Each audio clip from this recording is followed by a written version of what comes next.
প্রিয় শিক্ষার্থীবৃন্দ, তোমাদের দৌলতপুর কলেজের অনলাইন ক্লাসে সবাইকে স্বাগত জানাচ্ছি। তোমরা যারা আইবিএস এর একাদশ দ্বাদশ শ্রেণীতে আছো তাদের জন্য আজকে আমরা নতুন একটা অধ্যায় পড়ব, প্রথম পত্রের ষষ্ঠ অধ্যায়, যেটাকে আমরা বলবো পণ্য ডিজাইন অধ্যায়টার নাম। আর আজকে আমরা যেই টপিকসটা পড়ব পণ্য ডিজাইনের ধরন বা শ্রেণী বিভাগ।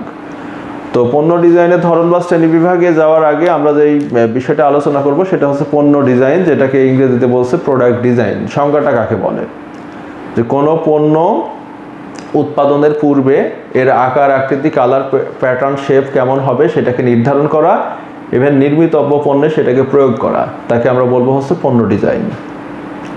তাহলে একটা পণ্য বানানোর আগে আমাকে চিন্তা করে নিতে হবে পণ্যটার শেপ, আকার, আকৃতি কেমন হবে, ইভেন পণ্যটা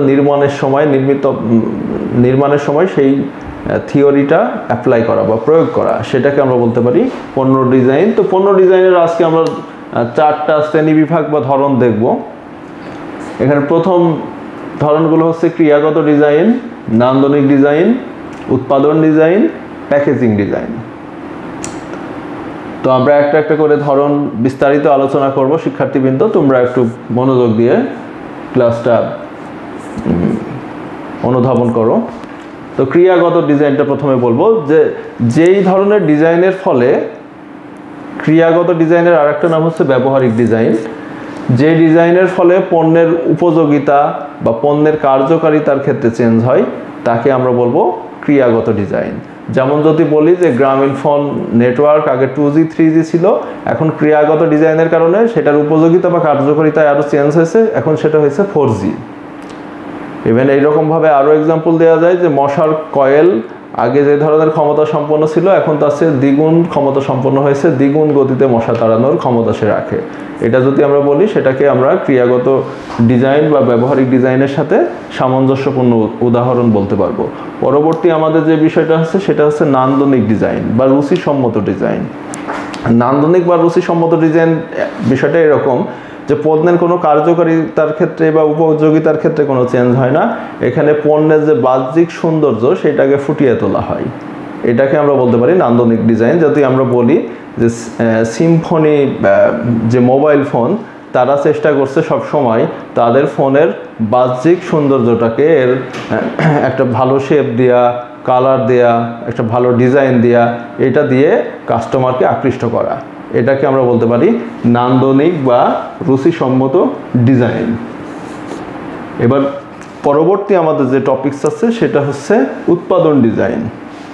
উৎপাদন ডিজাইনটা এরকম একটা বিষয় যে পণ্য উৎপাদন করতে হলে এখানে আধুনিক টেকনোলজি বা প্রযুক্তি, ইভেন উন্নত যন্ত্রপাতি এখানে ব্যবহার করতে হবে, করে সেই পণ্যকে উৎপাদন করতে হবে।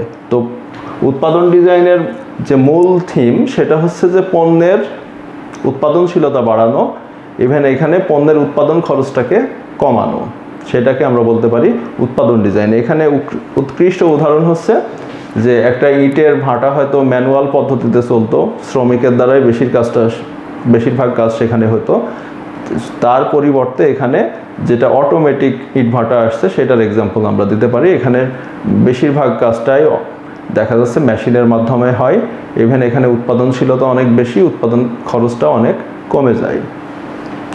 একেবারে লাস্ট যে টপিকসটা আছে শিক্ষার্থীবৃন্দ, সেটা হচ্ছে আমাদের প্যাকেজিং ডিজাইন।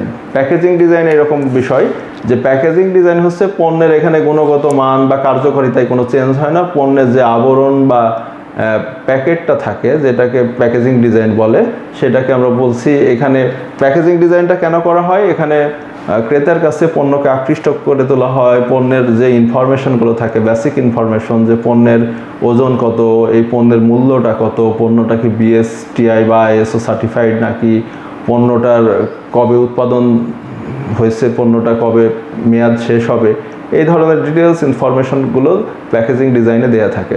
যেমন আমরা যদি কোনো এক্সাম্পল দিতে পারি, এখানে যেমন লাক্স সাবানের কোনো পরিবর্তন ঘটাই, রং বা কালারের কোনো পরিবর্তন না ঘটিয়ে তার প্যাকেটটাকে বা প্যাকেজিং ডিজাইনটাকে চেঞ্জ করছে, এবং আকর্ষণীয় করছে, এবং নতুন মোড়ক নিয়ে আসছে, যার মাধ্যমে দেখা যাচ্ছে যে ক্রেতা আকৃষ্ট হচ্ছে, ইভেন পূর্বের চেয়ে বেশি পরিমাণ সাবান বিক্রি হচ্ছে।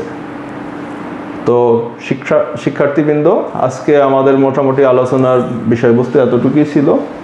তো পরবর্তী ক্লাসে আবার তোমাদের সাথে দেখা হবে। ভালো থাকো, আল্লাহ হাফেজ।